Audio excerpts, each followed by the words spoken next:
Okay, let's see if this is all systems go. Okay, let's see if this is all systems go. Okay, let's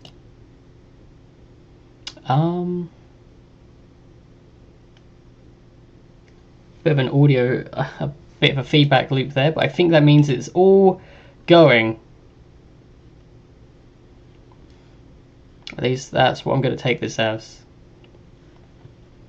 Let me just, because I need to give out.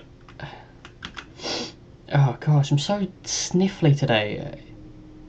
The hay fever is killing me.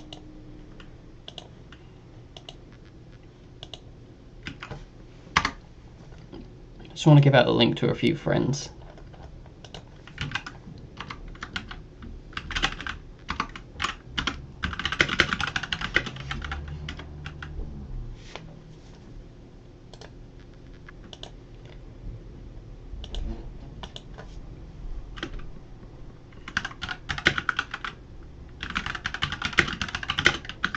Doing something different.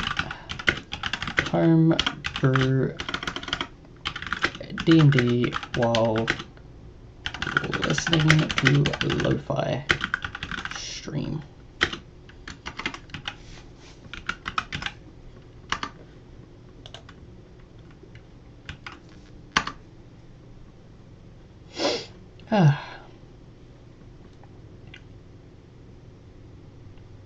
There you go.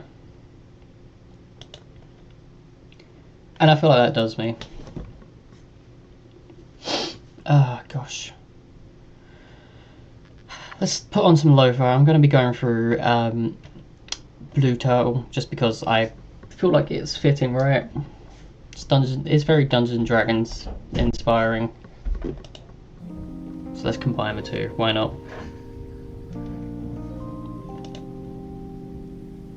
And I'll even post it in the chat in case anyone wants to listen in their own free time.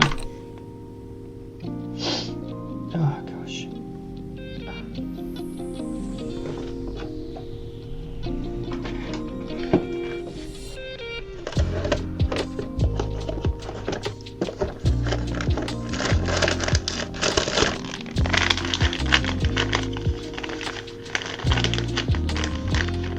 It's hardly the ideal tissue, but I need something.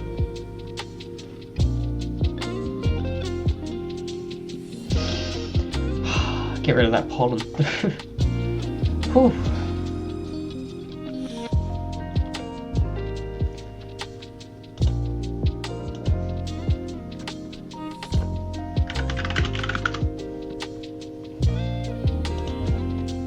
Right. So, I have actually been busy for a week making notes exactly for this.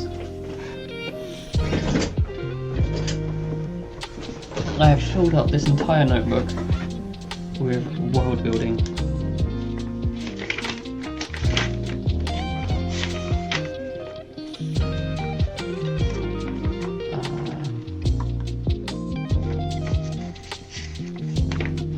Okay.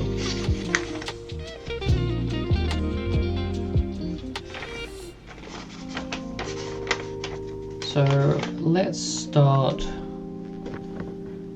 with Astakaari. At the moment it's basically a blank slate on the document.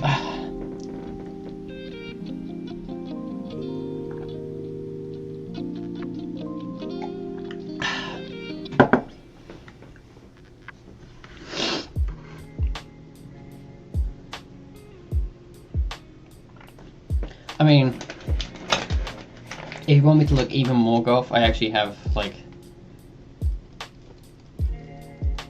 fancy bitch.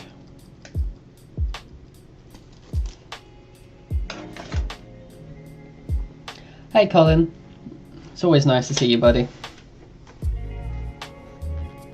Yeah, I'm doing well enough. I'm just struggling with hay fever, but I hope things are going great with you, as always. My good buddy streamer never failed to support me.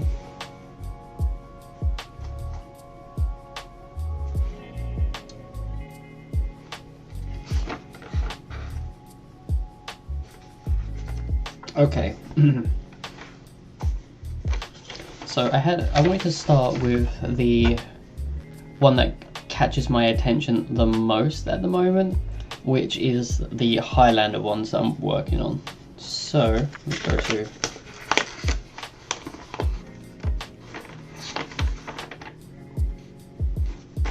there you go. That's where my notes for this one start.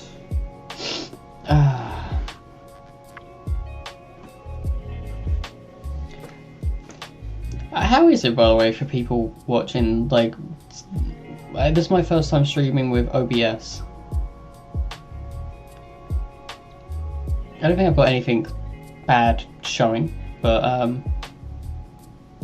it's something new.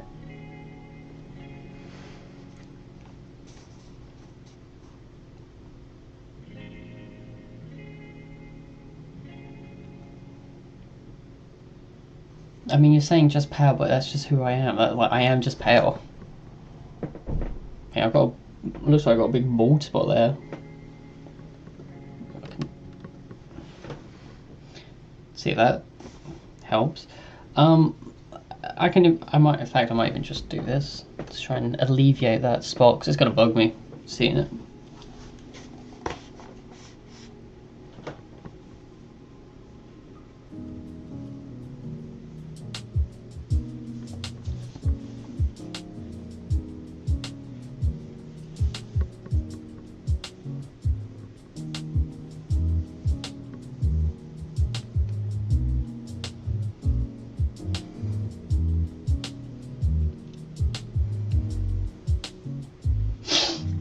Oh gosh.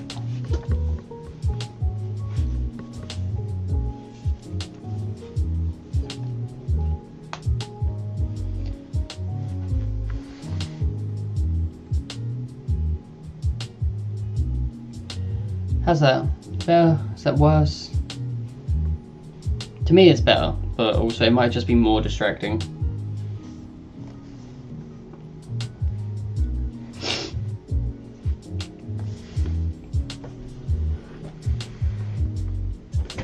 Am an artist. I am. Alright, so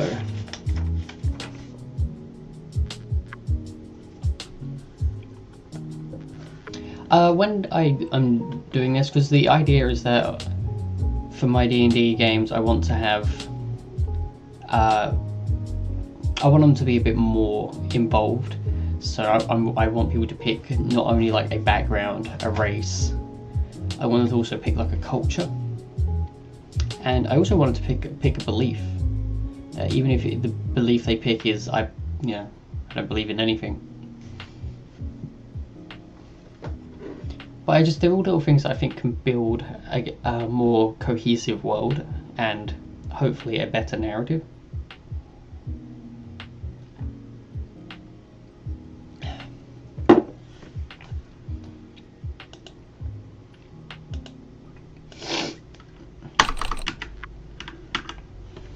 Okay. How do I want to write this flavor text?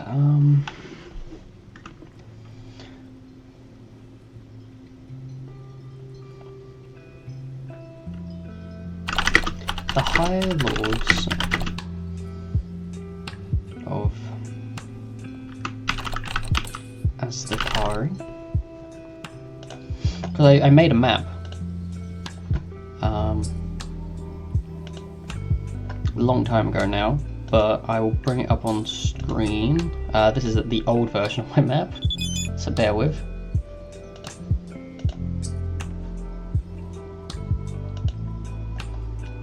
Because a few things that mistakes I made, like if you go up here, there's some trees that are just in the water, and if you go down here, you got Duranto, and then you got Duranto.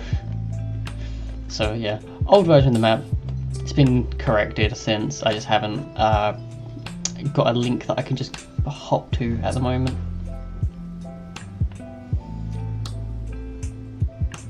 So the High Lords you primarily find either like you get like the Silver Barrows over there, the Valley of the Gods, then you got Airto and Dukir on the mainland. They would have had Wolf Peak, but there's some bad history there, some bad history. They also had like Snow Rest, but not anymore. Ooh. They also had Colin Kirk. In fact, I'll make a note of that on here. So, Silver Barrow, Valley of the Gods, Dukir, Airto, Snow Rest. It's called Snow Rest or Snow Peak? Snow Rest.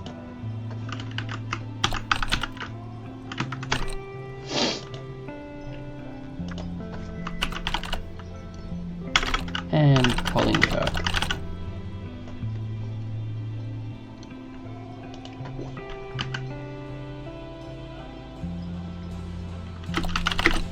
The High Lords of Astakaria are oft cited. I don't know if I'm using the right spelling of that. Oft cited as the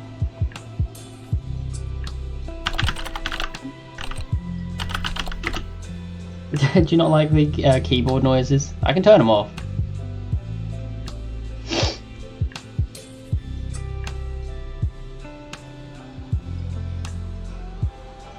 Just waiting to see gauge the response.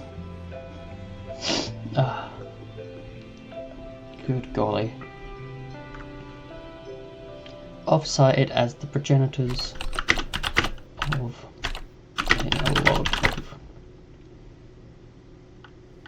modern current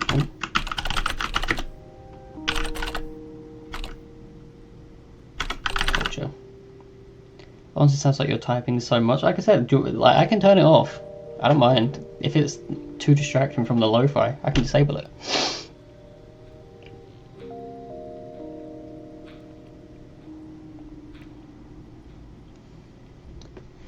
I've got a hair that has come down from under there and it was like dangling around my nose. This hair here. What do I do with you? There we go. That was bugging me. I was wondering why I kept on getting the same little tickling irritation.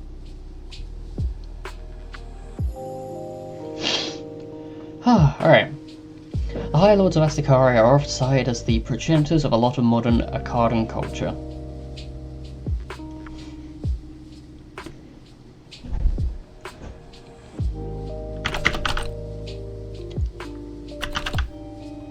Fairs is well known as a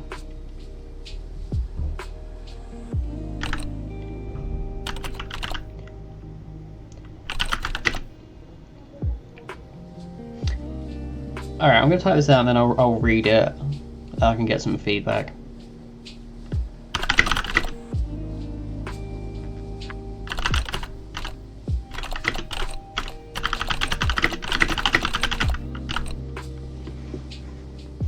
The High Lords of Astakaria are oft cited as the progenitors of a lot of modern Akkadian culture. Cultures and traditions, I'm going to change that. Theirs is well known as a microcosm of the early histories of the world.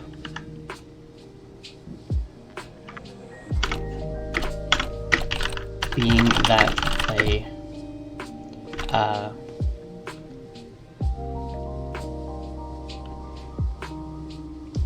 that's a good one.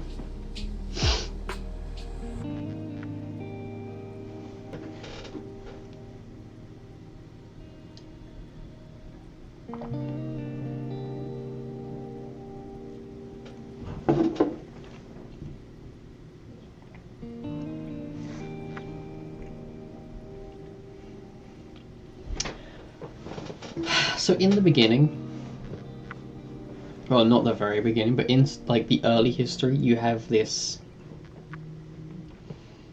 very catastrophic battle between the dragons, who are really more just forces of nature. They're almost like raw, creative and shaping energy. Unfortunately, with an ever-changing planet, you can't really expect life to evolve. It'd be very hard for life to develop when there's just like a constant like rolling storm that's just ravaging like the land, like tearing up chunks of earth and scattering it about across the mountains.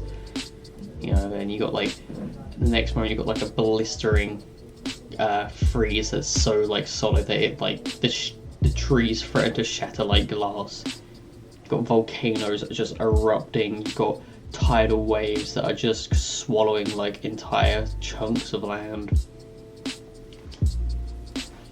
And the counter to that, you've got the giants who are essentially trying to stabilize it.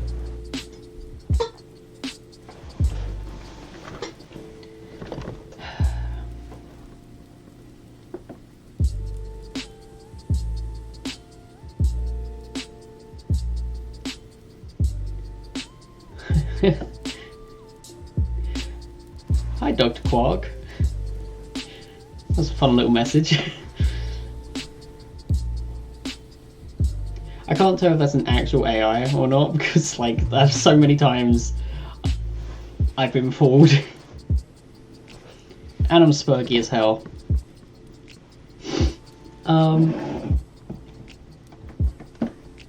Yeah, so I'm thinking the fact that this culture has a particular type of Dragonborn.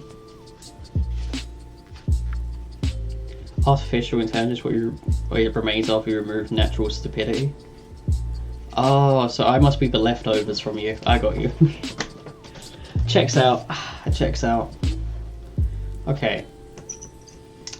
So we've got like the Dragonborn culture in there, which have a very strong like metallurgy and smithing culture, mostly from the fact that they have a like a desire to shape. It's that very primordial like nature of their early ancestors. I would never insult a world builder, but how can I be of assistance? Ah, oh, so cute.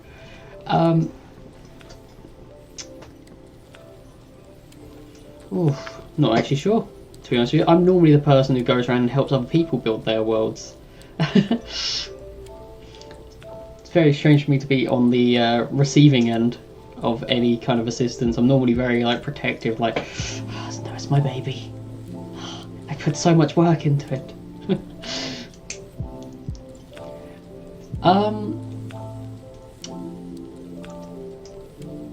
I guess I need to like make sure this reads well, don't I? So I want to get across that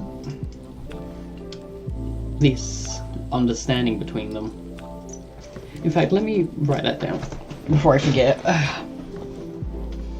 I'll just do that so I know to come back to that sentence. I believe it's the Drashan. Wait, no, it's Cohesive.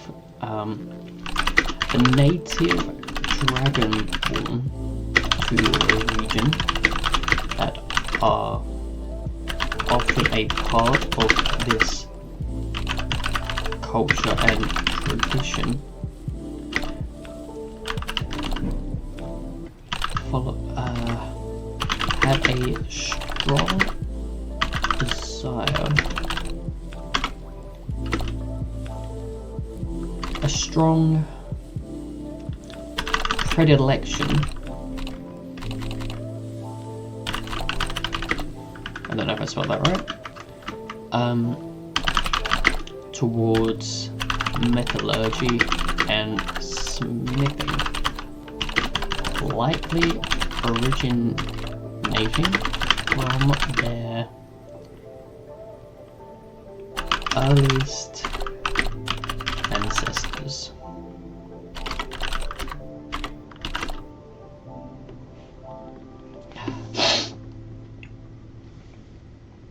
Oh gosh.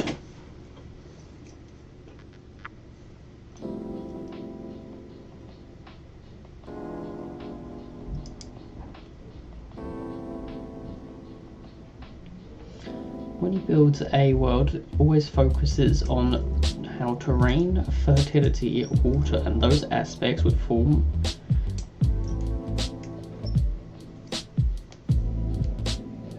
someone.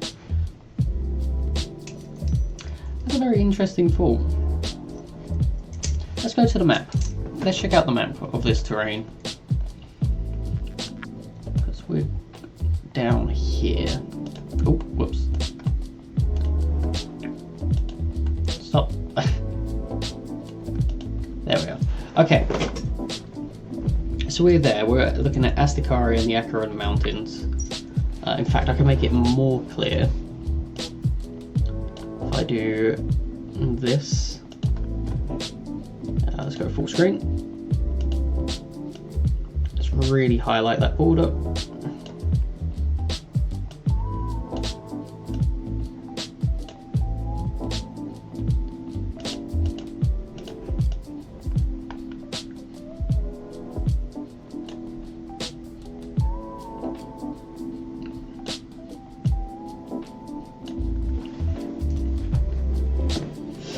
Okay, so thinking about fertility then, in particular, because I feel like that is a good aspect to follow down the path of.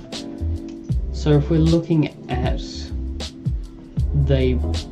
where they're settled, they're primarily in actually the more woody areas. Because if you look at Irto and Dukir, you have like a lot more dense woodlands, which makes me think that because they're quite literally on like mountains. I forget what they're called. Like the little, it's almost like stalactites or no, I think it's stalagmites, right? To come from the floor. That sort of rise up from the terrain, so you've got all these forests around, which makes me think that maybe like a lot of the streams and stuff actually come from their mountains, which one means they probably get a good source of water as it's like filtered through the minerals on the mountain range, but two also makes me think that that's probably why the forests are quite dense around them. I can see that being useful for actually quite a few reasons. Dense woodlands are often a result of receding icebergs from the last ice age, as temperate zones generally do not have enough humidity to support burgeoning forest lands. Did not know that. But that is actually really interesting, because this is the part of the world that is very I hesitate to use the word Norse-like, but that is what I'm going to go with. It's a very cold zone, or at least it was a very cold, like tundra that has warmed. That's actually really helpful. Thank you, Quark. Best AI. Best little AI. Okay.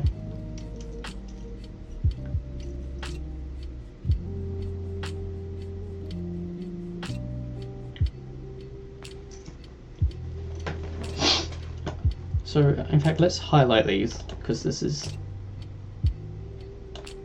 mostly what we're looking at.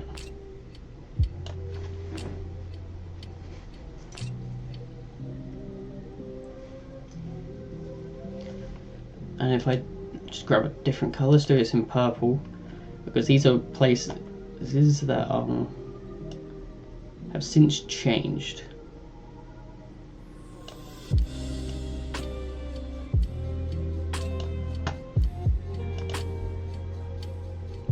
I'm gonna do this one in a different color. Did I see your fault? I didn't, sorry. Perhaps Dragon Ball Egg looks metallic and the desire to create metal stems from that. Could do. Could give them a bit more of a natural metallic shine to them. I'm not opposed to that as an idea. It's more that I was considering how literally they were almost like created to shape the world, and so being in a much smaller state, they do it in a much more localized scale. Hence why they give like very intricate metalwork and metallurgy, combining different compounds to get like a different strength of steel, or like because they really want to get that particular tint to the blade. Just things like that. It's like a natural artistry. Cold regions generally support smaller areas of trees, shrubs, and long grasses between those. Of course, long grasses between those of course. Farming techniques for those.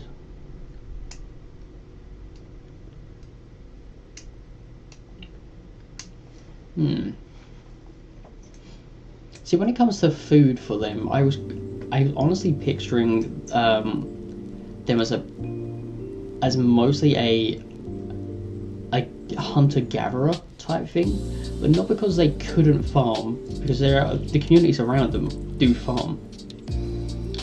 I think it's more of a statement that they refuse to farm.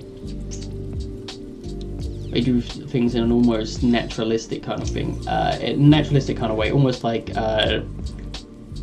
early, like sort of Neanderthal, that sort of, you know, you might spread a berry bush just because like you're eating the berries, and you know, either through waste products or dropping, they might end up spreading it.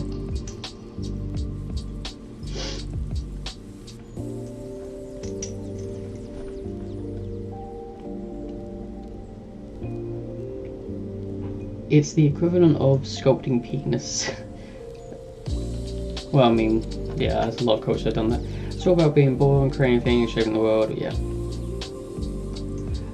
Also, conifer trees are much more common in areas without snow, as losing leaves over winter is a way to reduce load on branches during snowing seasons.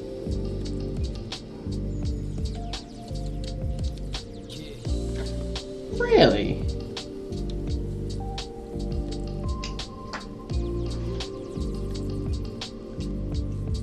Huh. I actually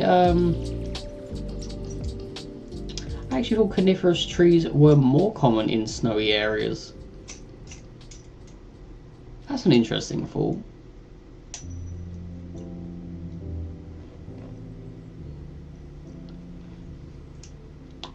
Because I know I've seen them in there, but I wonder if that's actually the least likely one. It just so happens to be the one that I'm more exposed to.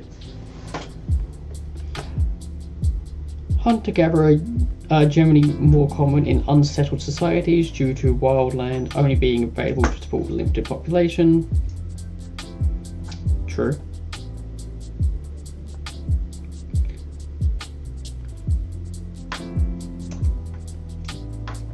Sculpt the land around them, that could be, yeah, that could be something. Like an actual farming approach to keep the land overabundant.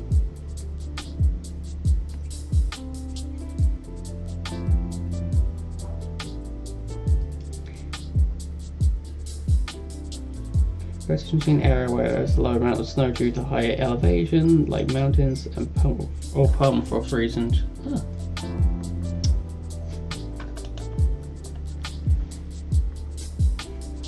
I really like the two different opinions I get in chat, because one is very logical and the other one is a lot more emotional. And I love the duality of Gabby and Quark. Okay. I think that's a good... Oh gosh. That gives me something to go off. Let's put that map down here. Shrink this up a bit. Beautiful. Right.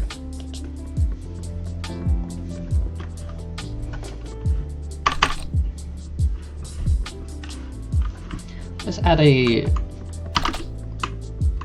whoops, wrong one. Let's add a society. Because I feel like that's pretty much what we've been discussing, right? Talking about how they would sort of act in the environment around them, which is very key to society. So let's say they are...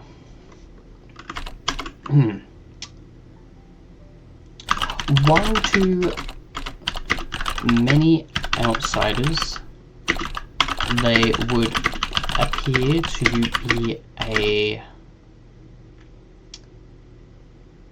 rather simple hunter-gatherer society. They in fact are careful cultivators of the natural world.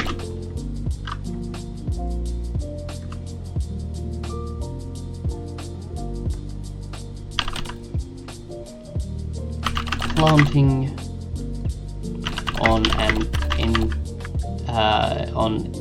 individual basis in regards to native wildlife and never hunting in overabundance.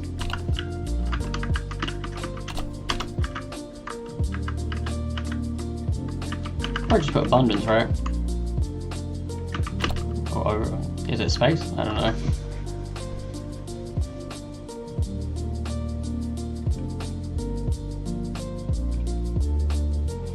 There's a difference between,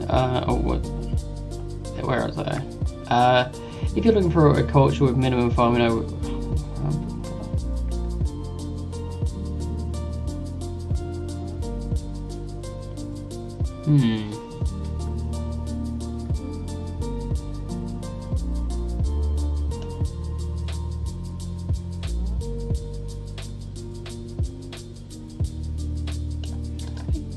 Yeah, I suppose that is kind of what it is, isn't it? It is permaculture light, because they are settled there.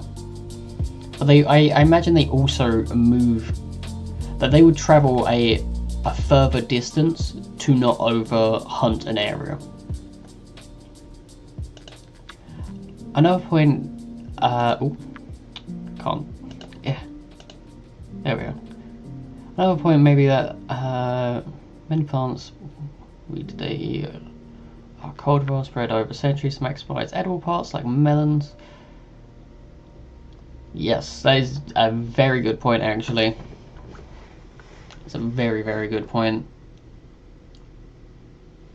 I wonder if they would still use like the original fruit. I wonder if they would avoid over cultivating the plants, because the people here are essentially the descendants of dragons and giants. So I wonder if they have like very big, like, you know, they might have like really like powerful like molars, for example, because like if the seed, if like a berry is like 90% seed and 10% flesh, they might actually just crunch that.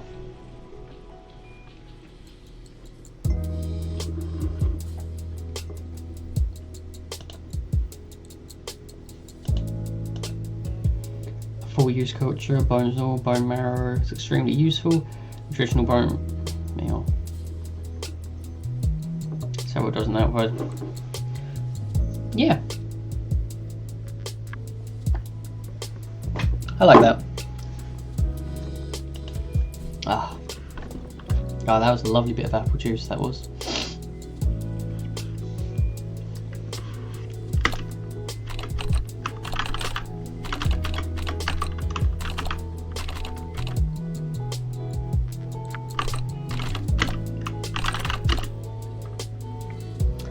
They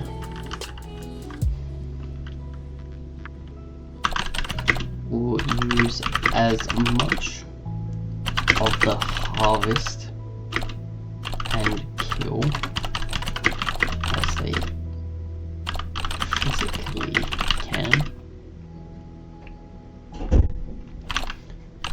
grinding down the seeds that are logically planted.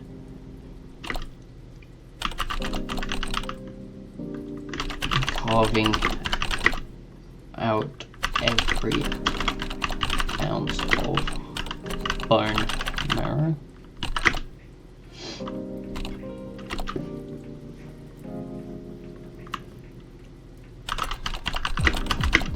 While the main hubs of these societies are, John, let's put that in a different one. We'll call this one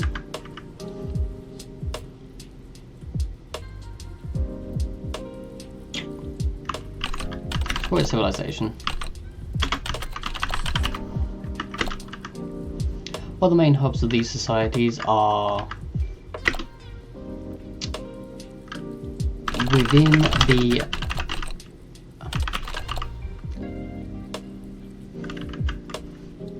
it's quite a micro mountain for now. Micro mountains.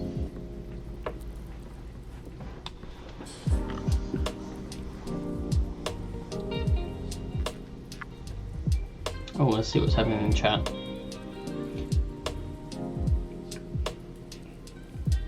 Put a note like that.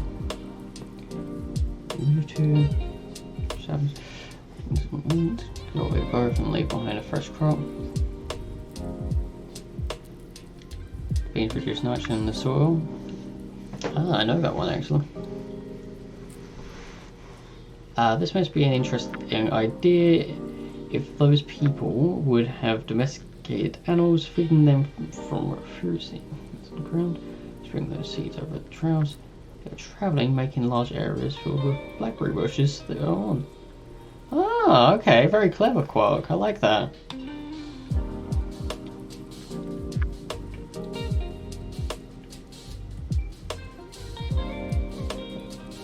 They believe that seeds need to go through animal body to sprout and would reject manual sowing. I like that. That's very interesting. I'm going to put a note here about cultivation. Thank you very much.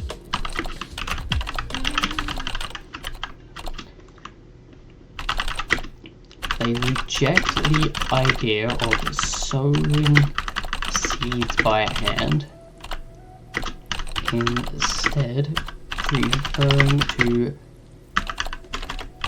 feed their pack animals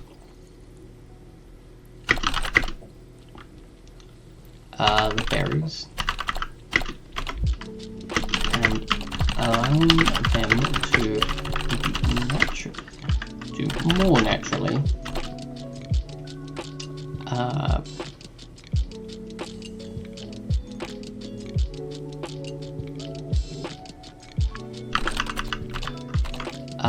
more naturally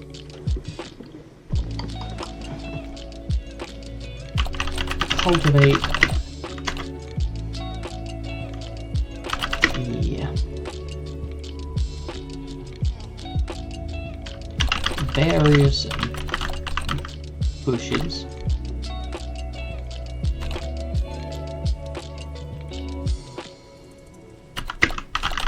they believe that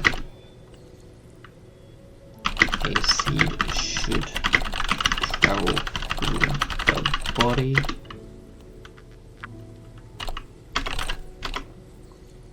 to sprout healthily.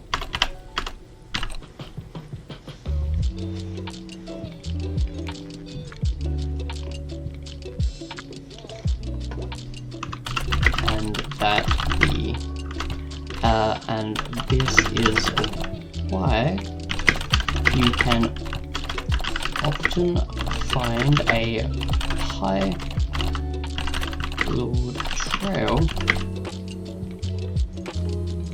as it would be naturally lined with berry bushes. Love that. You can just stumble across if you just see like berry bushes, they all seem to be going in a particular direction.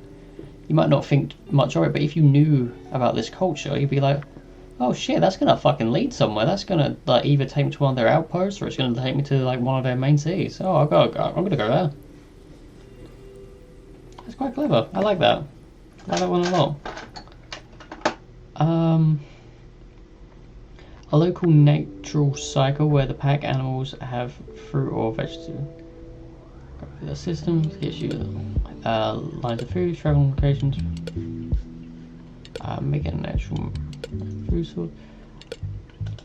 Yeah, I mean that's pretty much what I come to. We come to the same conclusion there. That's always nice. That doesn't always happen.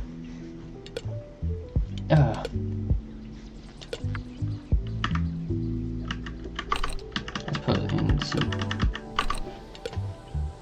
just so we can easily break that up with my eyes. Alright.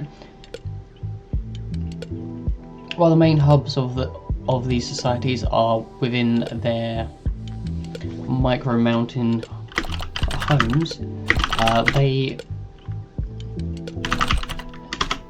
have a great many,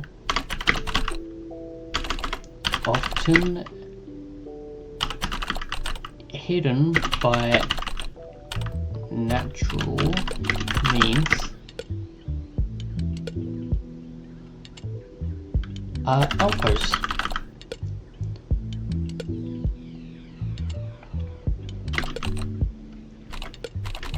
Outpost hubs, go with that. Or travel hubs. Okay, let's go with outposts.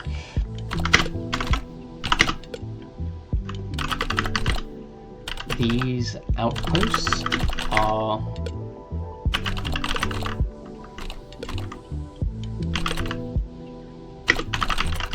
usually active in regards to specific seasons.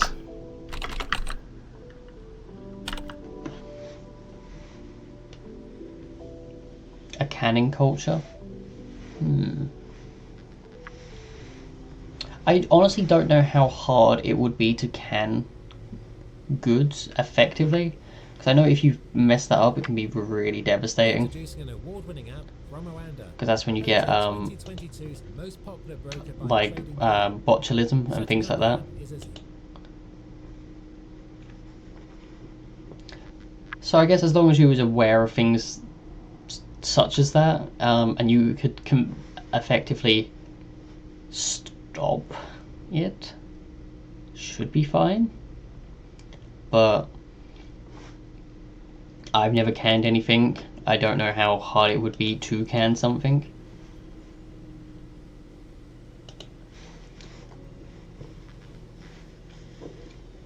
An idea for a pack animal trailed large reptile with beak used to crack nuts and eat fruits. Famous from them in lines. Travel animal. They're quite docile animals.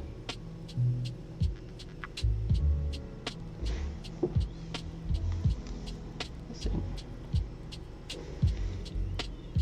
In which case they may be aggressive to unknown creatures nearby. Sorry, I'm a really bad reader, so it's just taking me a while. Also means they would definitely have a sorry. Person.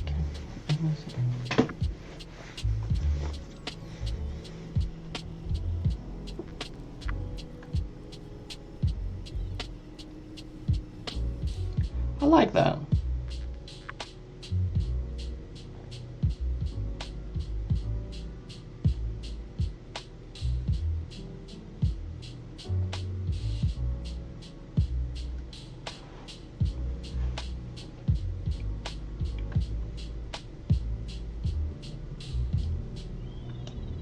In fact, let's copy that message up. Just put it down here. I'm just going to put pack animal.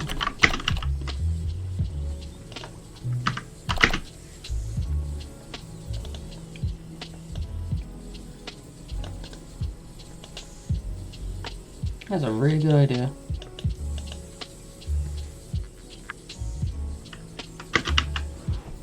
Whoops.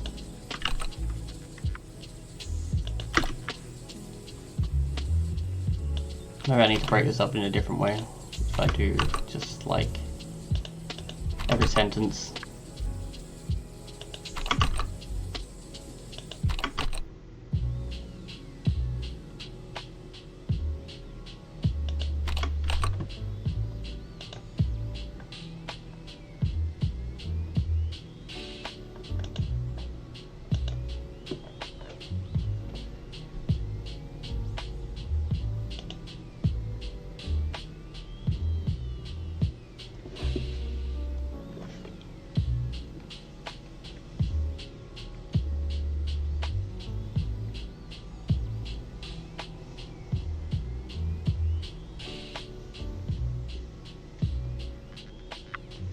I like the idea of protecting a source of fire, because it's been a few years now, but we did have a D&D game at one point, and one of my favorite worlds to play.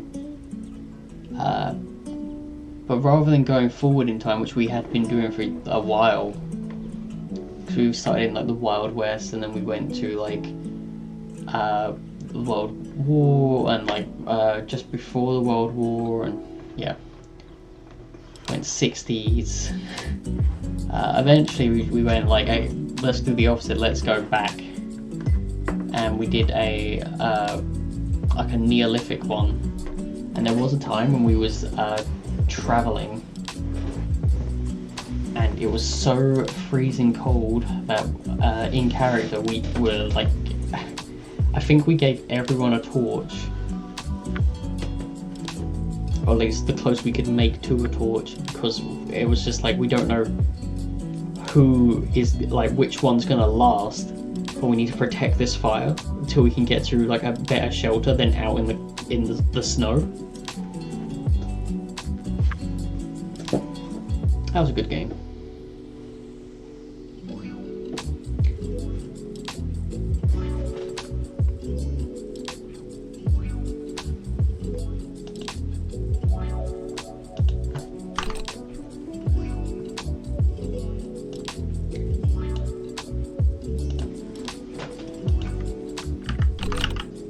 Selling food in a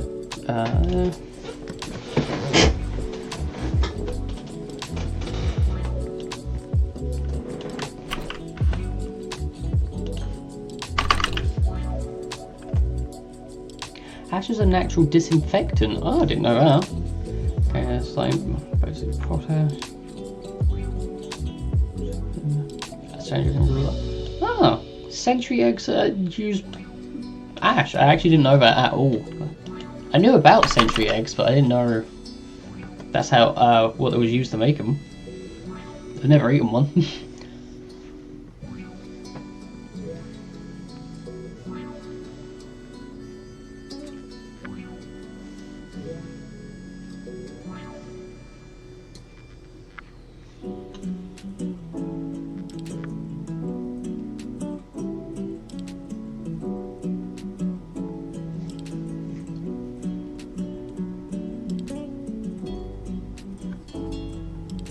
Oh, a dissectant. I thought it was...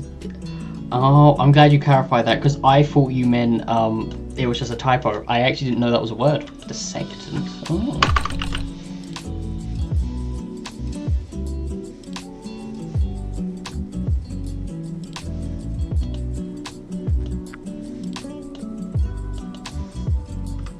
I'm just making notes. I'm just copying what people are putting in chat now. It's just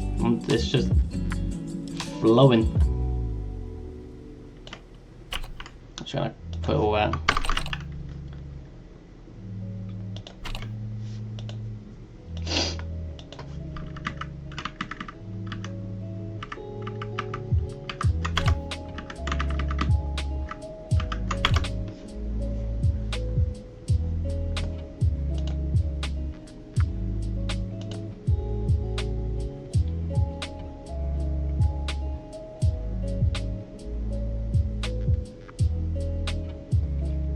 Controlling the fire to promote growth would be sacred.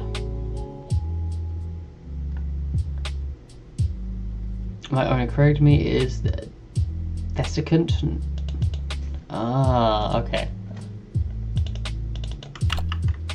Okay, I'll put that on there. Thank you.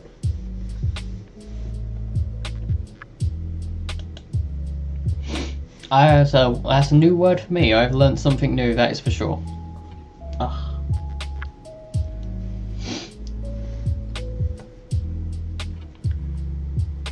Okay. Alright, now we've got an idea of like what their society's like.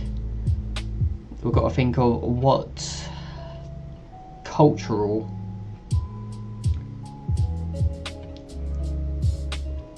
sort of impact they would have. Honestly, I'm thinking from how we've done this so far, guys, I'm thinking the High Lords should...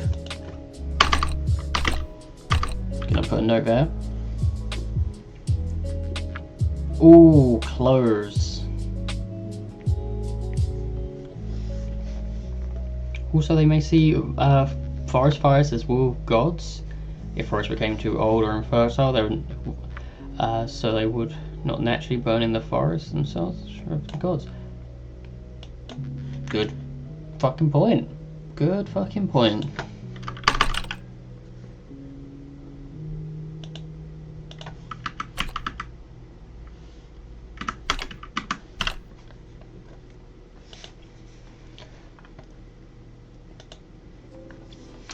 Their attire, how I'm picturing it, is very similar to... You know, let me bring up some pictures. Because I was picturing like this... The fucking, what's it called? Let's go Scottish... Middle Ages?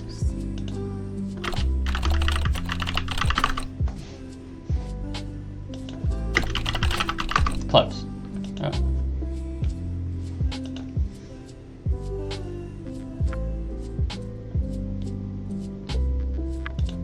See, I was picturing things like this, with like the tartan, where it goes, you get it sort of like, almost like these cloaks that go like down like one side of the shoulder and things.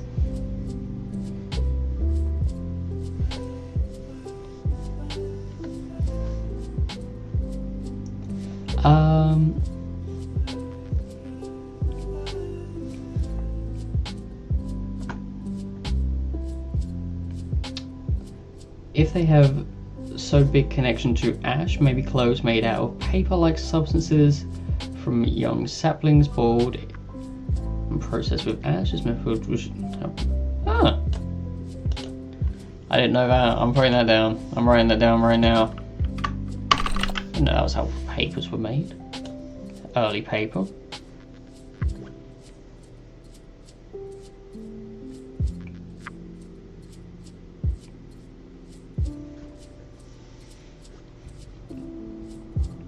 Bees don't like to be moved, but within like these the stone sort of tower, if they brought in because I'm picturing a lot of like gaps, you know, so you get a lot of light coming through. And if you brought in like a layer of soil, and then you got a lot of like wildflowers in there, like the more hardy wildflowers, like the thistle, things like that. You could have bees in there.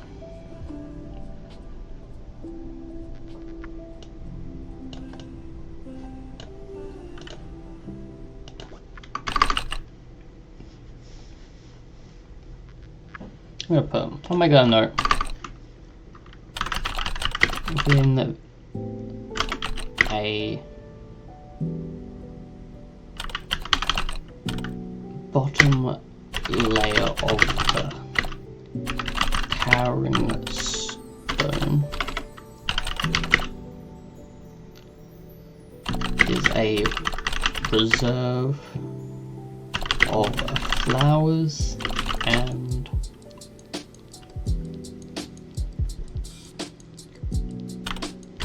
hives. I'll specify beehives.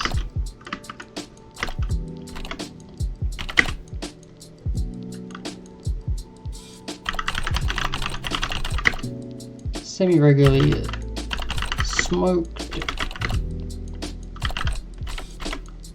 so that they can be harvested. Because the good thing about also having access to bees is obviously the honey is, as well as a food, it's also a disinfectant. It's used for cooking. I think it's actually, you can use it in preservation as well. There's a lot you can do with honey.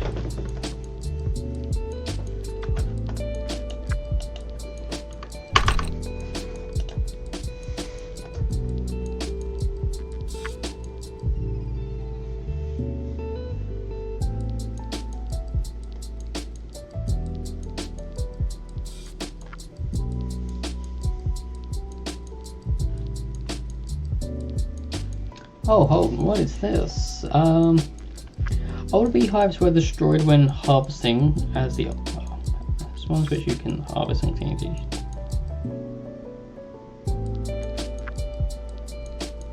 Bees make berries bigger.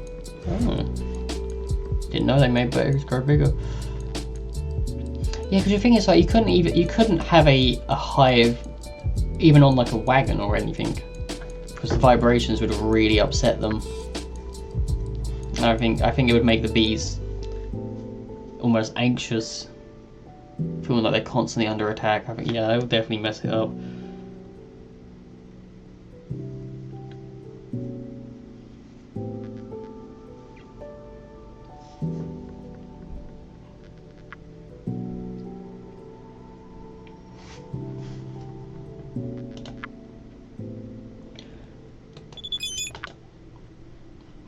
Let's look at medieval beekeeping tools.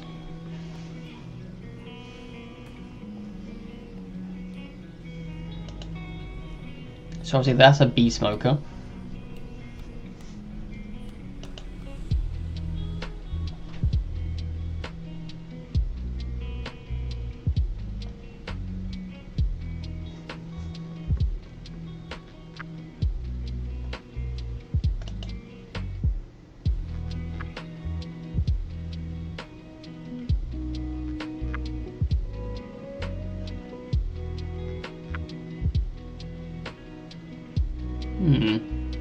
There are bees which eat decaying meat, making red honey. Maybe they feed them decaying parts of food, and bees make mead. Oh.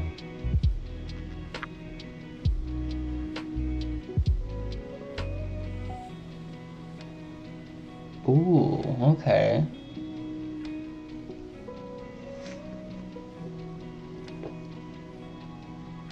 It'd be quite a distinct, like, product for them, wouldn't it? You know, if you was in a D&D game, and like there's a variety of meads. I love mead. I've drank plenty of them. I've got bottles of them in the cupboard. But if you went into a tavern and I said that they had like a variety of like, you know, golden meads, or like, oh, this one's quite black, and then I just say like, oh, there's like one bottle that looks particularly rustic, but the mead inside has a very distinct red glow, like, I'm gonna say glow, but I don't mean a literal glow, I just mean the way the light would pass through the bottle. A particular red glow to it. I feel like that would capture attention.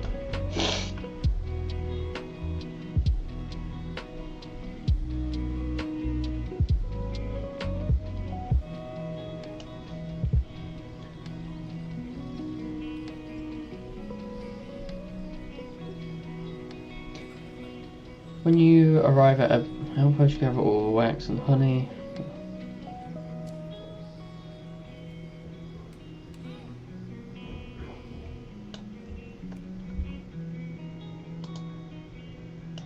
I'm just going to copy all that. It's quite an interesting discussion that's going on in the chat.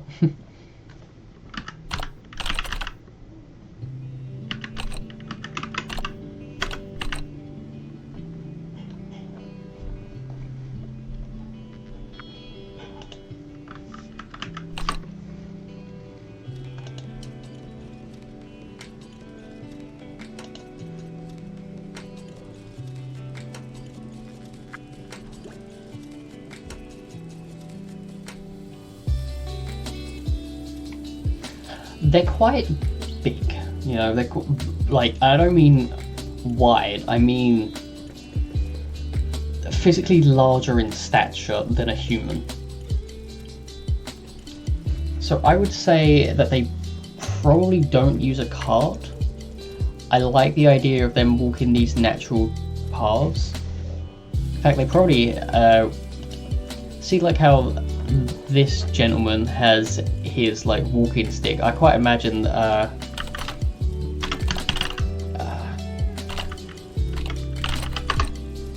quite imagine them walking along with like a shillelagh. Just sort of, because you can sweep with a shillelagh and prevent sort of like tripping. You can just like clear like low-lying like brush that's gonna like get your feet tangled and such.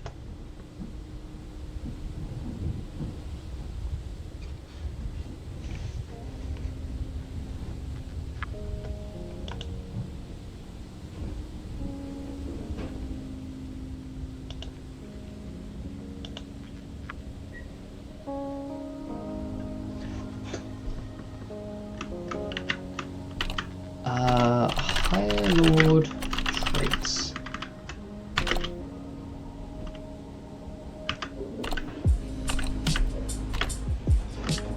I'm just going to put this down here. So I'm at the moment, from what we've discussed of them, I'm thinking they absolutely need animal handling as a skill. It sounds like it's pretty ingrained in them. Possibly nature. I might do a like, you gotta have, yeah, you get one or the other.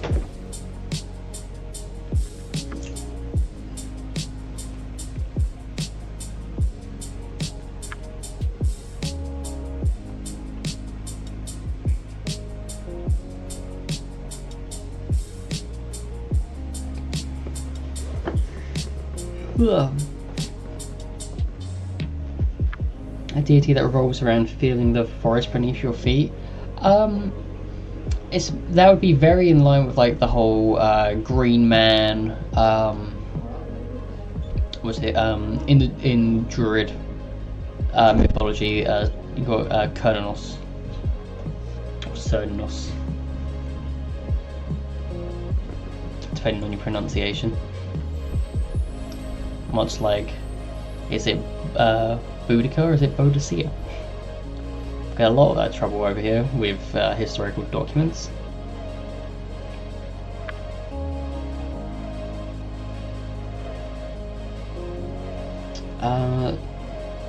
Next series of questions. How about boots and socks?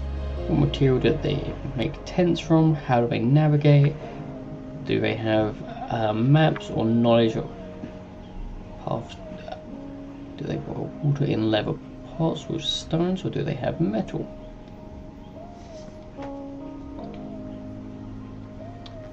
Nature, survival, and animal handling. Pottery.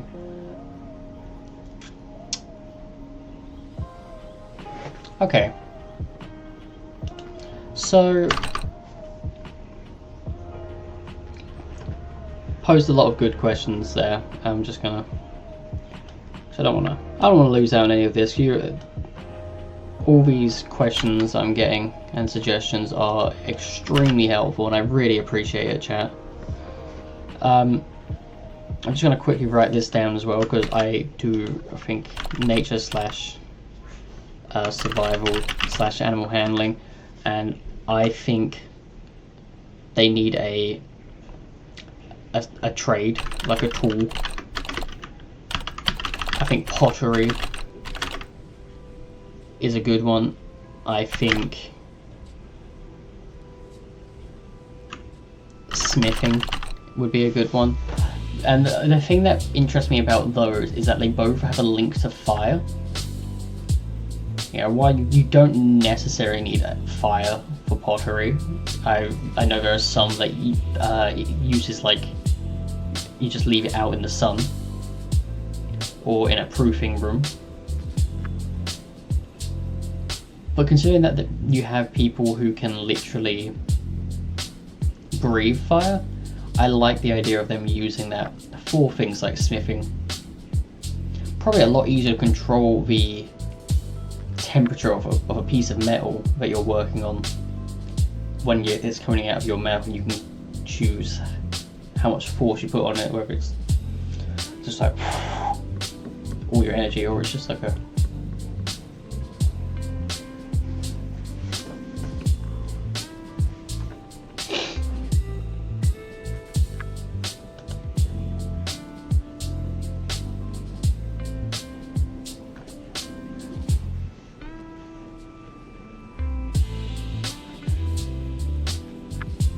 leather wrappings on their feet to still feel the forest, but also isolated from it. Could be interesting. Give them wooden clogs. Well, they're apparently really comfy. But assuming you carve it, not from a blank, of course. You can make pottery from cement, like mortar made out of ash and fired from shells of snails. Oh, well, that's very interesting.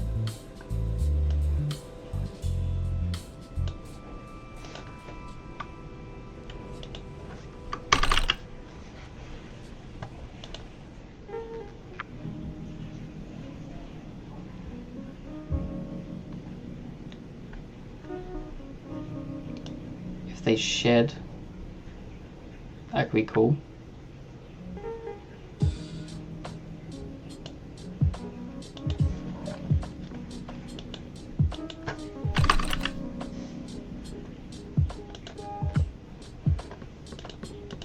Do you know what? To go back to this image as well,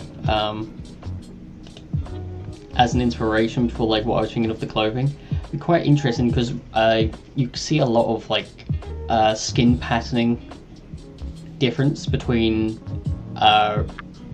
like the reptile species, and if it is from shedding, different groups with like different shedding animals would actually have different patternings on the I don't know what that's called, unfortunately, but you get what I'm looking at. That's quite an interesting idea.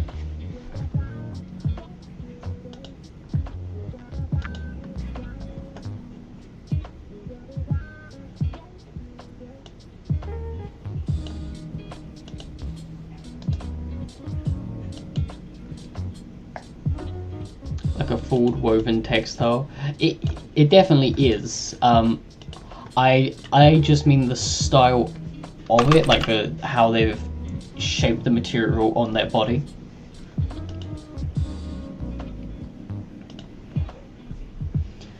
I like the idea of the sort of cross chest, you know, warming one side, and you got the other arm out. Like I said, probably with a shillelagh. Just because I like that idea. Yeah, I feel like that's quite a good one. Plus, it's very much reminiscent of like the shepherd's crook, since they are using like pack animals.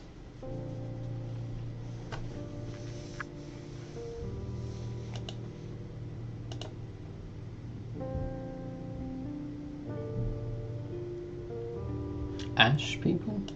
I'll put it in the nose.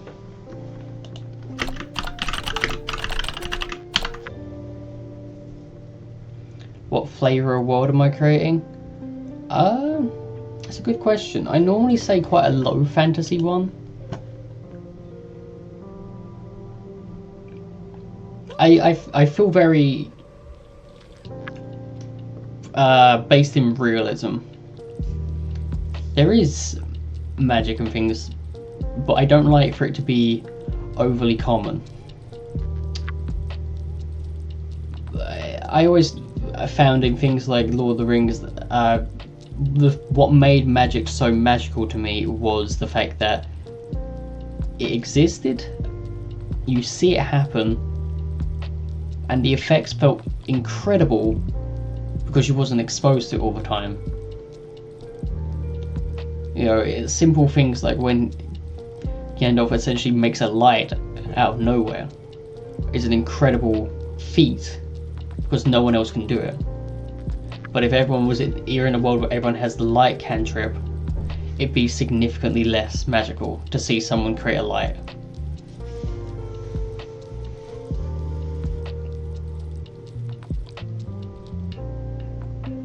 Yeah, Game of Thrones fear.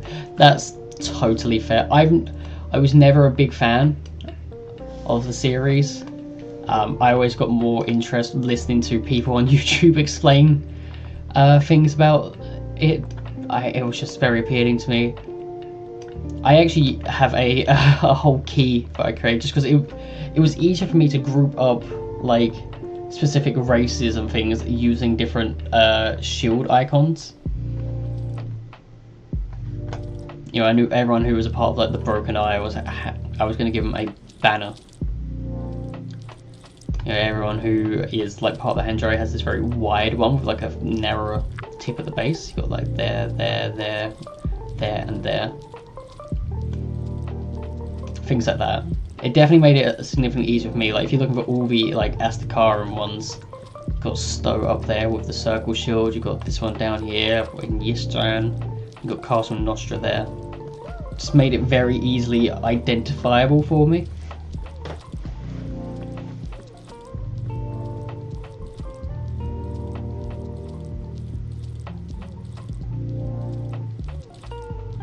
How about navigation? Do they use stars or sun maps or lodestones? So it's interesting that you mentioned the lodestones in particular because I do have something that I've been working on for that.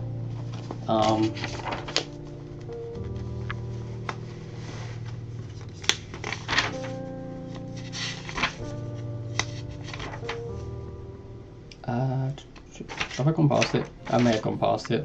Yes, sorry, I did go past it. Yeah, so they have waystones, and I wasn't sure what material I wanted to be made of, but I was thinking something along the lines of possibly like magnetized.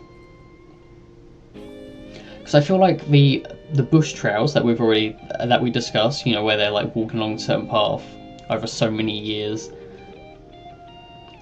there is a very distinct sort of path to take. However, I also like the idea of these like big pillars that are magnetized or some other way, so that way you know which way you're going. You know, if you come across one, you know it's used for navigation. Almost pulsating.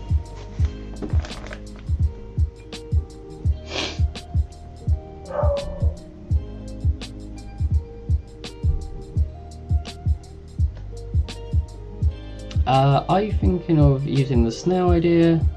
If so, do you think you can make them get so large they could be shields? There are snails living off mineral geysers which have iron sulfite in their shells. Really? Well, that is interesting. I didn't know that. Nature's so fucking wild. I never expect this stuff. Oh, for navigation, I was thinking you could do moss out plants. I don't know what that means, I'm afraid. That only grow on the side of a tree that rises. I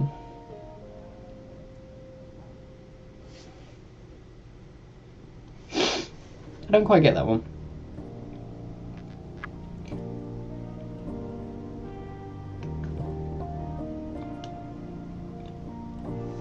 Maybe they do not process iron directly, but feed pyrite to snails, which makes iron shells. Oh, okay. There is something quite interesting about like a little round shield with a slight spiral to it, made from like a ream. It's like from one of those like a giant snail, and it's just been like reinforced. There's something to that.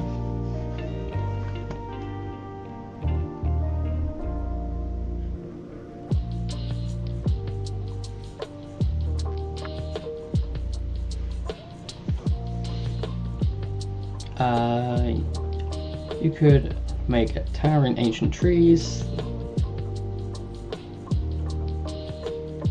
History.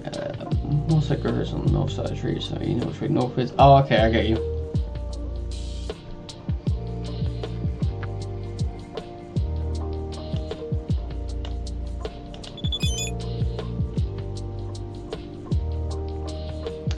Chrysomelon squamiferum, the scaly foot gastropod.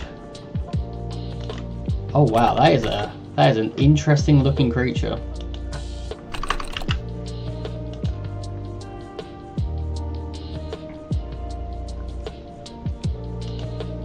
Tell you what, I'll throw that up on the screen just so everyone can have a look at that.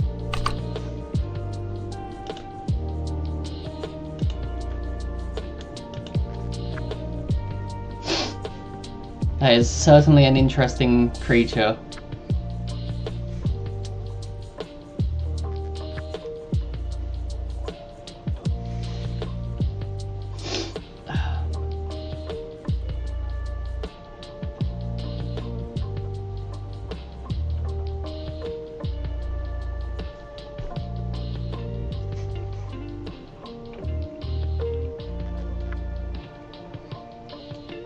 Something about it is kind of disturbing, isn't it? It's almost eldritch horror.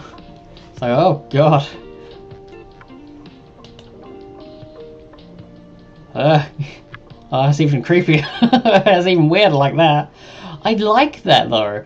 I like the way that it's almost like scale mail going down it.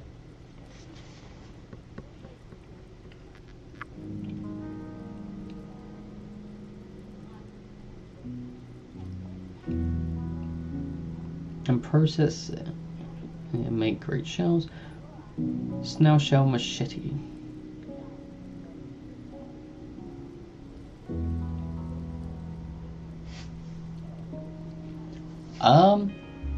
Well, I think if at that point when it's curved, it's more of a cookery. Okay, that didn't type. Cookery. There we go. Oh, that's cookie.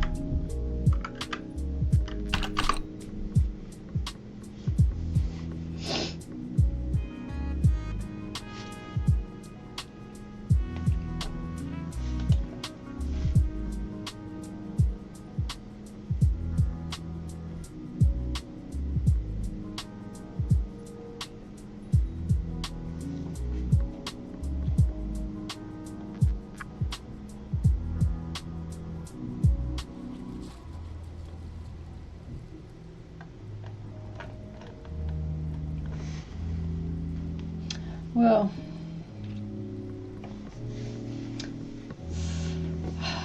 I've got mixed feelings about it. About the idea of like the machete, because my original plan was to have let me check, just make sure I'm getting this totally right. Infantry.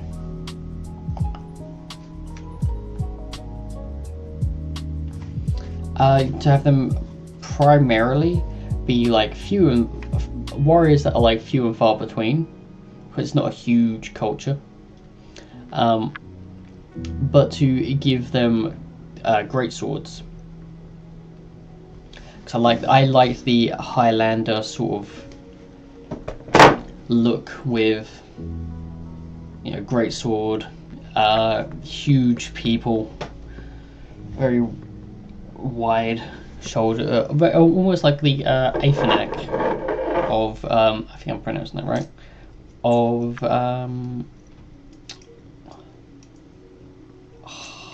Warhammer Fantasy. I don't think what it's called then.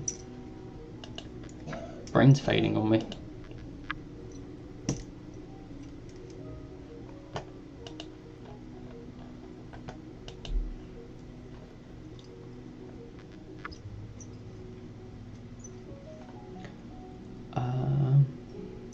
You could forge the iron shells of snails fed pyrite into a shield, so that way it'd still have the pattern but would be flat.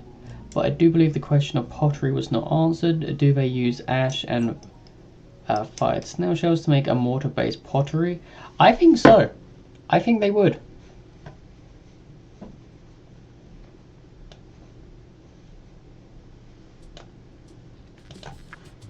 I think they would. That's my definitive answer. I think that's a really interesting, logical idea. Shillelagh with the spire at the end. Yeah, so quite often Shillelagh have the bulb at the end. I would be okay with that being a shell. Just got a stick with a shell at the end. It's like a very simple club, and that's kind of what I was expecting to be the main fodder in a fight. Like, if you're fighting them, the main thing that you're going to be up against is going to be a you know, people with clubs, essentially. However, people with clubs can still be quite dangerous. So if you take that wooden knot at the top of the shillelagh and replace it with like an iron bulb, or even if it's still the wooden one, but it gets the cap of this iron shell over the top of it, I think that's an incredibly dangerous weapon. Because you get quite a lot of power on that, I reckon.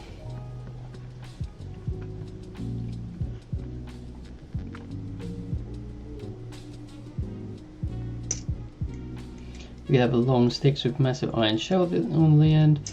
Just a mace that could easily cave in a skull.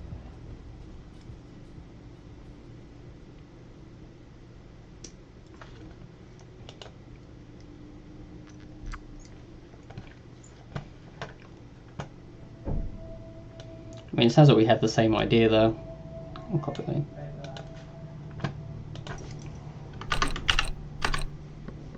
Huh? What happened there? There we go.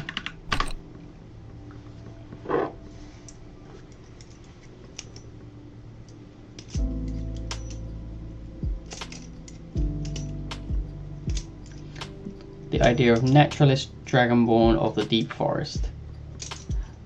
Well, don't forget they're not a one race society. And they're primarily made up of 3 different races. At least that's the plan anyway.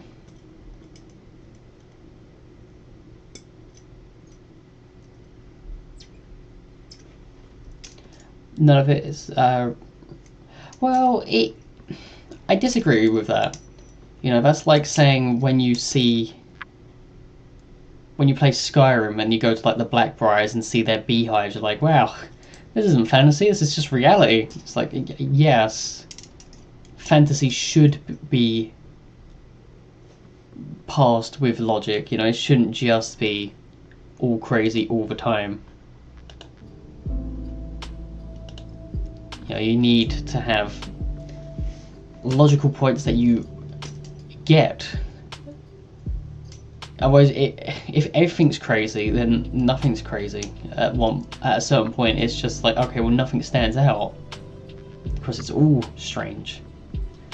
Whereas if you have a very well-built world and then build upon it, I feel like a lot more people would notice. That's my 2 cents.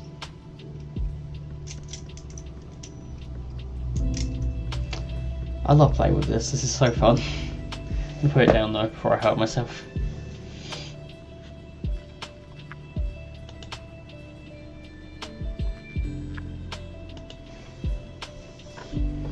Alright, so skill. We've got animal handling, nature or survival. Tool proficiencies. I think they should either have I'm gonna say pottery or smithing. Maybe cooking. I think cooking is a very, very important skill in world building. Where would we be literally without it?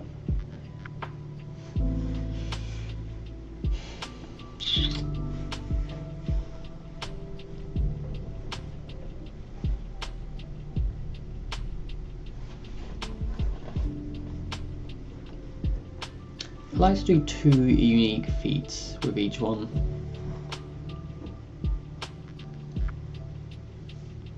Now, what can we do with this?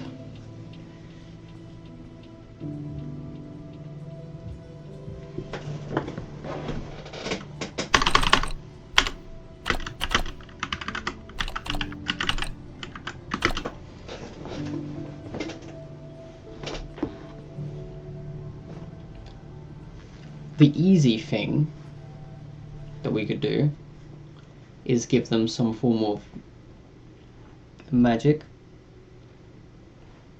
I think an obvious 2 would probably be to give them Shillelagh and to give them Produce Flame.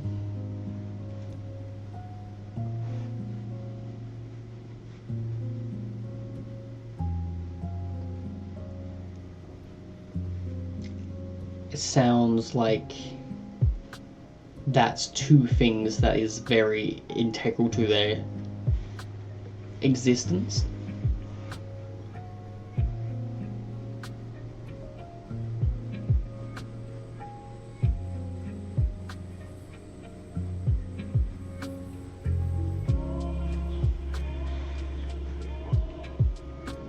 Very safe.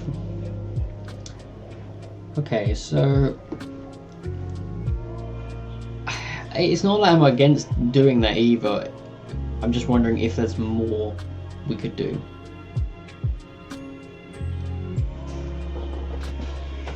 Oh gosh. Whether there's more interesting stories we can tell with feats. It's always what I like to believe. But for now, let's do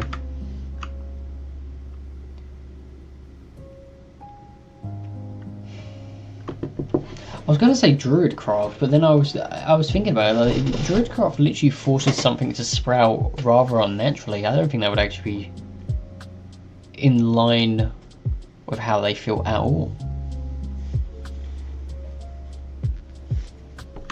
So let's go Produce Flame and Shillelagh. I think I spelled that right. Shillelagh.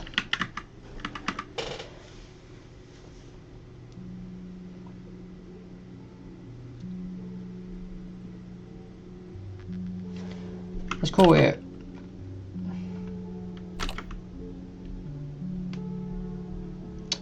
this feed Ashwalkers. I'm gonna call it that because I feel like that's a good one for like their religion. Yeah, they promote.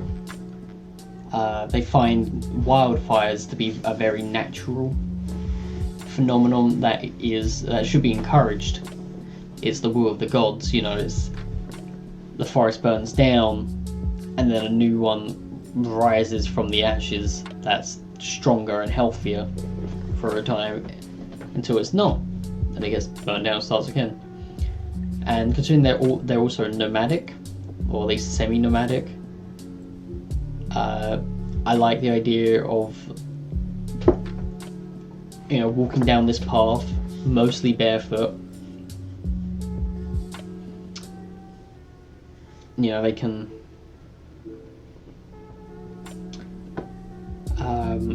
as they sort of walk, obviously you'd see it on their feet, probably thick with ash. Very simple feet, but I feel like it says something about the culture and their practices.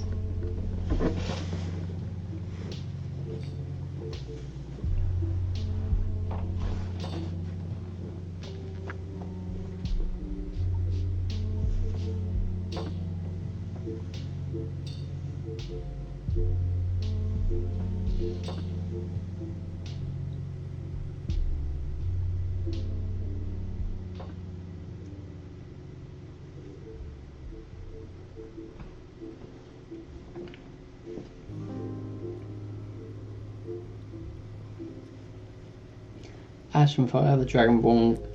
Again, you keep on saying Dragonborn. I do want to clarify that it's not a racially homogenous group, and like Dragonborn are one part of it. I just want to make sure that's doubly clear.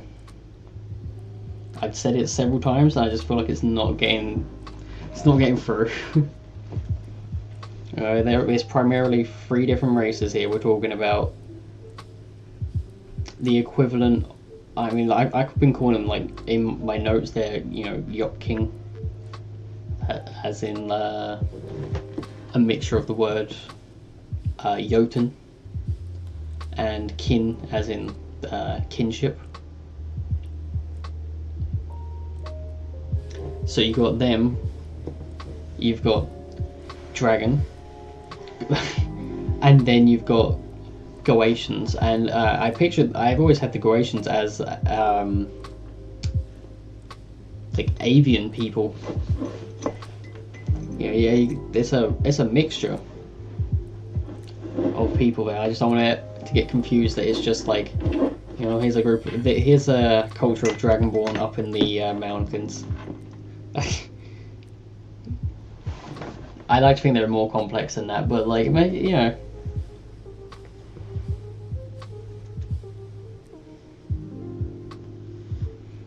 create an ash packing.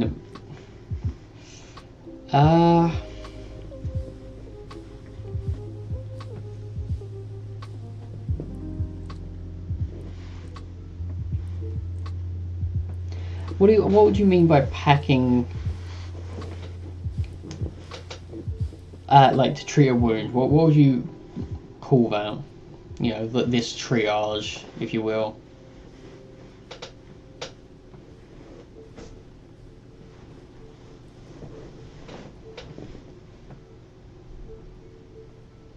What effect are we talking?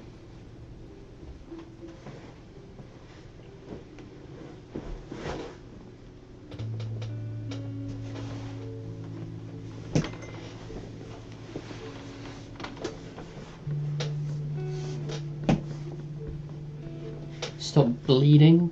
That could be a good one. I'll tell you what, ash is really good. Things like ash and charcoal. It's really good at nullifying poisons. So maybe we give them a resistance to poison.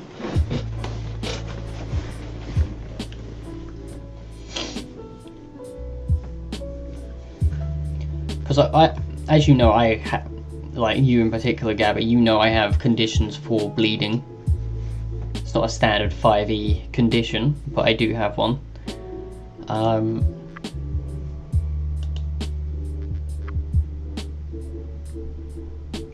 Activated charcoal pulls everything out of your system.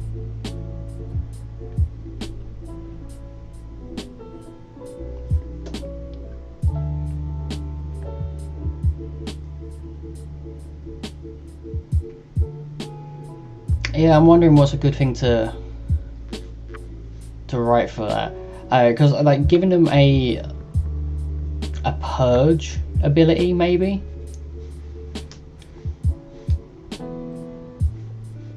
You know, they can imbibe like some ash. Maybe they have the ability to create like I don't know if poultice would be the right word, but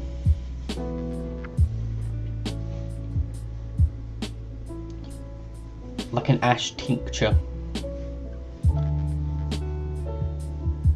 You know, it might be able to end like certain conditions like paralysis.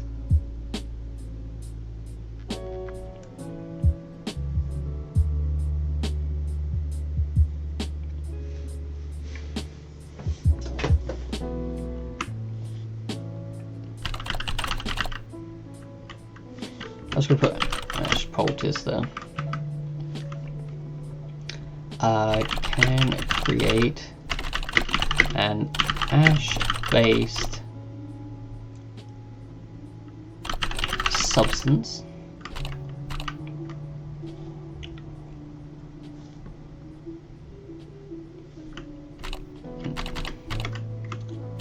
at the start of a day,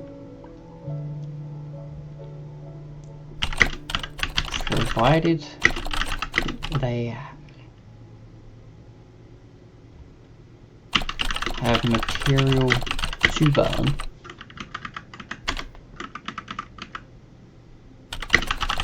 They can create a number of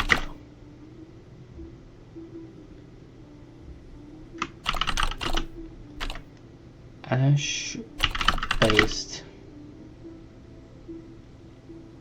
boluses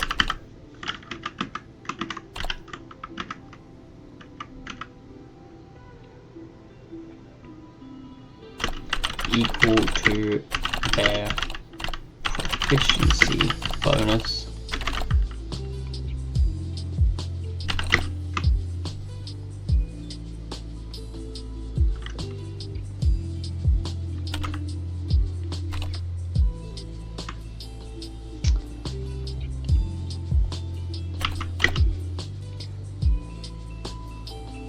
a bolus can be imbibed,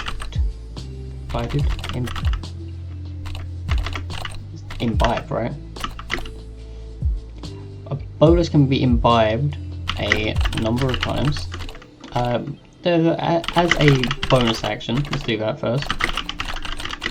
To end one of the following conditions. Poison.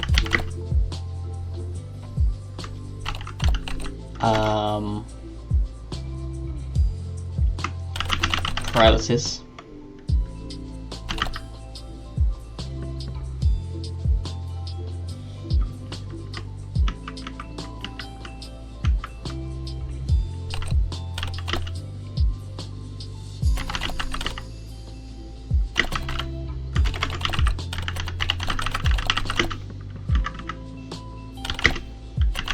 Or hit point maximum reduction.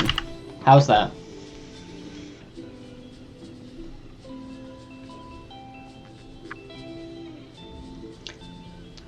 So at the start of the day, providing you have material to burn, they can create a number of ash-based boluses equal to their proficiency bonus. A bonus can be imbibed or administered as bonus action to end one of the following conditions: poison, paralysis, or hit point maximum reduction. a creature I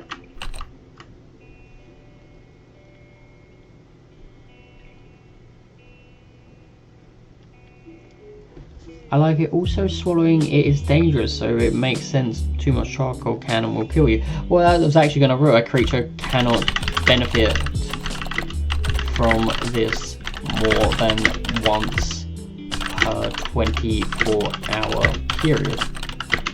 Additionally,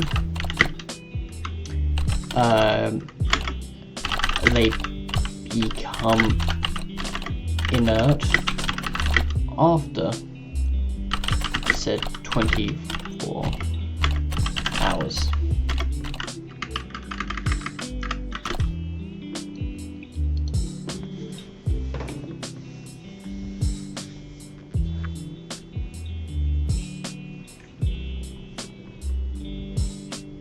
I like that. I really feel like that tells you a lot about their culture.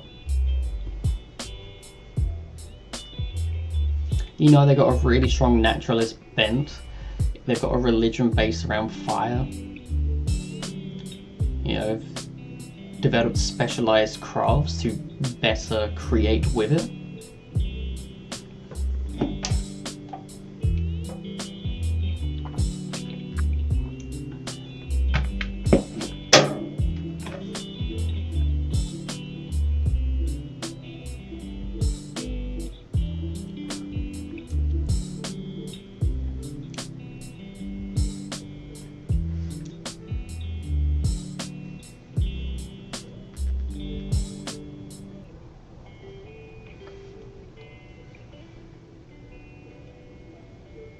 No, wait, my stuff's got in there.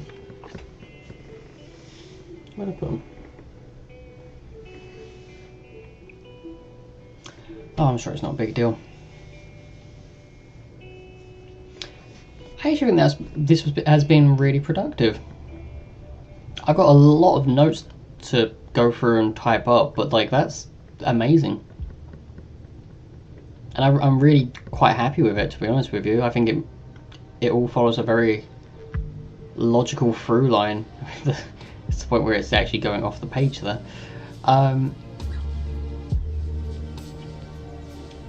There's a lot of restraint amongst their people. In fact, I'm going to add that now.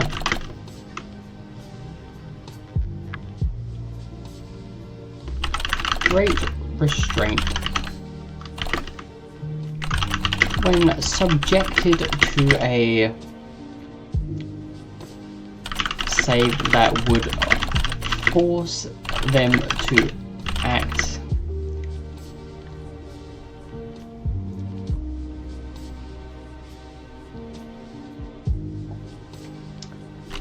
against their will,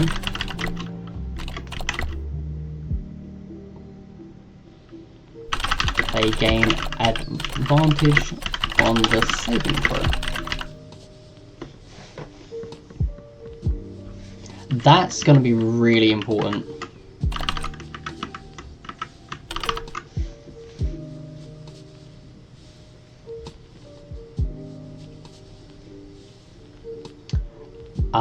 I don't think I've really spoken about it. There is an event that happens in world history as a reason why the majority of Dragonborn, for the lack of confusing people with my words, are located here, right down there in the bottom right hand corner of the continent. There was a great call that was literally put out like almost like a horn, if you will, but you couldn't hear it, but the Dragonborn could hear it across the continent, and there was just like a strong urge to all come to this one place, and that's why you get a bunch of them with different abilities.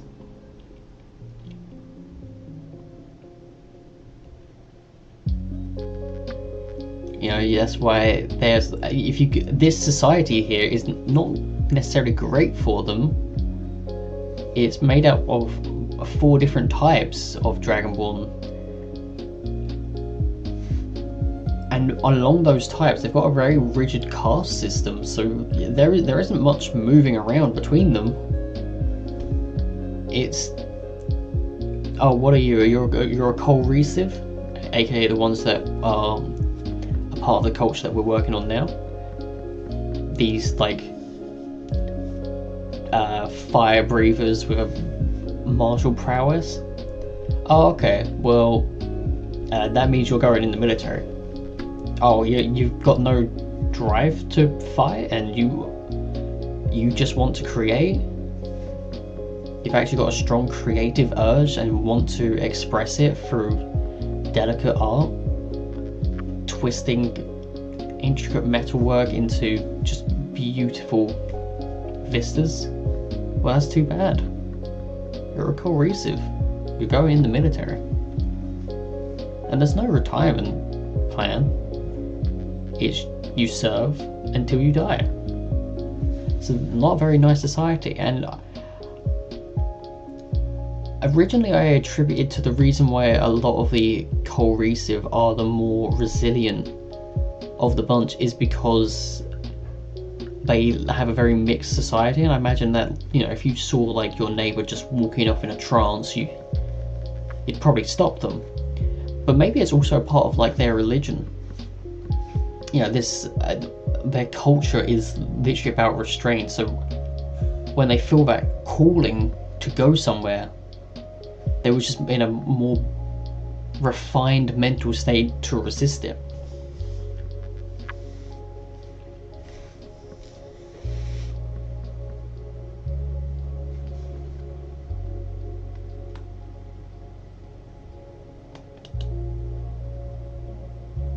Yeah, that's my silly little lore for you.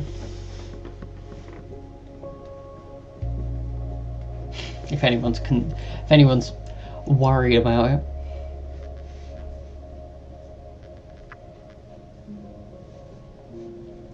Yeah.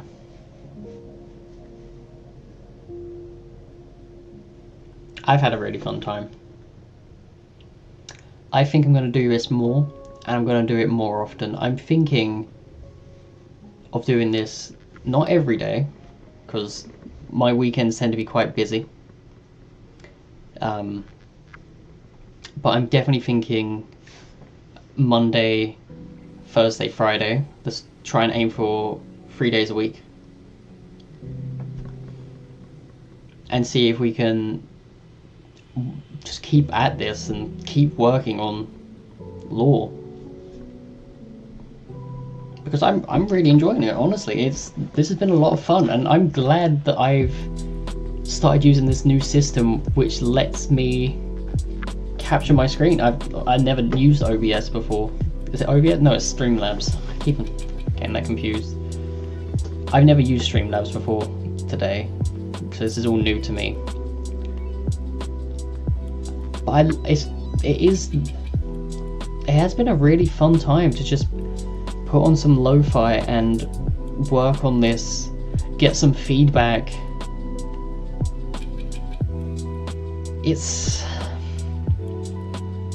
It feels very exposing. I don't normally like to show my world off to anyone, because I think it's a mixture of embarrassment with, it's almost like my world's my little safe space, if you will. You know, it's like I've crafted this for me. I didn't make it for anyone else. I didn't actually make it to be shared with anyone. I made it because I wanted to escape to a place all my own. You know, I put a lot of myself into this world. You know, I get even like just something tiny. You see the Eastfield County? Their symbol is the 3 daggers. And you can probably tell from the accent, I'm English, and I am from Essex. And if you look at the Essex flag, oh, what's that? It's 3 swords, but a particular type of sword known as a Sikhs, or Siaks. And the reason that I have it like this is because like we have the sea axe as the flag of Essex, is because it's associated with like the Norman Vikings, because that's where they were. It was a style of weapon that was associated with them. A sea axe, if you're unaware, is when they take a broken, like the broken sword, and they essentially remake it.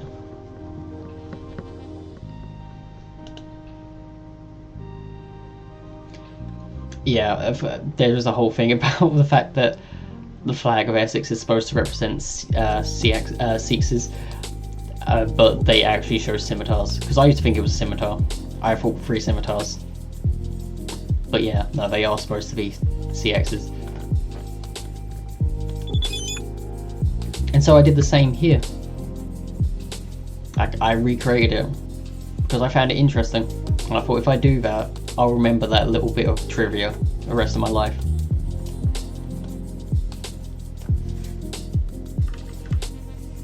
I mean, I've even got a little island over here called Saxondale, in case there was any wonder if I was truly an English girl.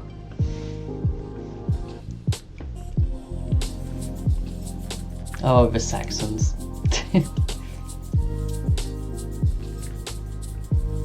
I put a lot of thought into this, and it's nice to be able to share it, I think, so openly.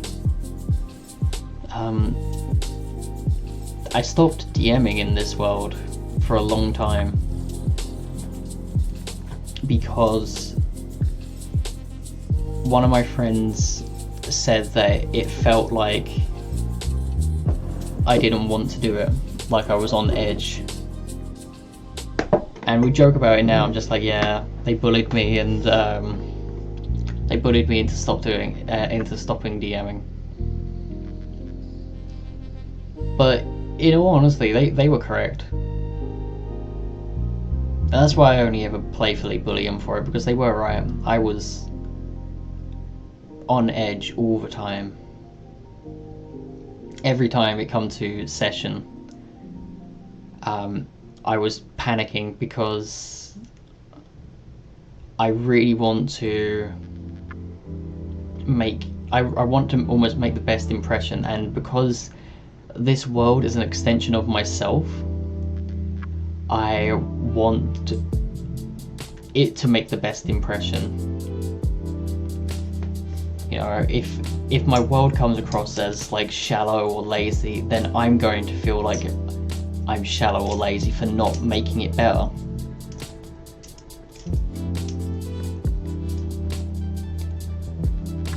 But doesn't mean that it is. You know, it's just how it is at the end of the day. You know, we can try and make things as logical as we can, but I also wanted to make it fun. And I needed to, I think doing things like this is really helping me. Take a chill pill, so to speak. But I'll always be thankful to her for getting me to stop when I did, because I don't think I was going to address that issue. I think I would have just carried on with my heart racing every time it came to session. And don't get me wrong, I could work under pressure. I made one of the most stone-faced players I've ever had, one of my now good friends, but I didn't know him that well at the time, cry in a session because of a story that I came up with on the spot. What I would do is I would just be like, okay, so this is my world, I'm going to think about all these little details, but I won't write a story. I'll just have a bunch of notes of every little thing that goes on in my world, every little item, every little product, every little store, every franchise I'll know. And then if I want to create a story, I know I've done the world building already, I just haven't laid out where it's gonna come up. And so I ad-libbed a little story, and they went through this tower, and they met some very tragic, very much soul-like characters. Because who doesn't love a Souls-like? I know I do. You meet these characters, you work with them, and you get a little bit of a bond, and then they either end their own life or they sacrifice themselves, and you're glad you met them, but you're also sad that they had to go. And I was glad I could impart that onto the player, even though it was improv, and I do wish I had it written down so I could more accurately recall the story, because they always tell me about it, just like, oh yeah, every time I think about your game, I think about that encounter in particular and things like that, and I'm just like, I felt dirty. I felt dirty getting a compliment for it, because I was just like, oh, I don't deserve that. Oh, I improv'd it. I don't deserve that. But that's how it is.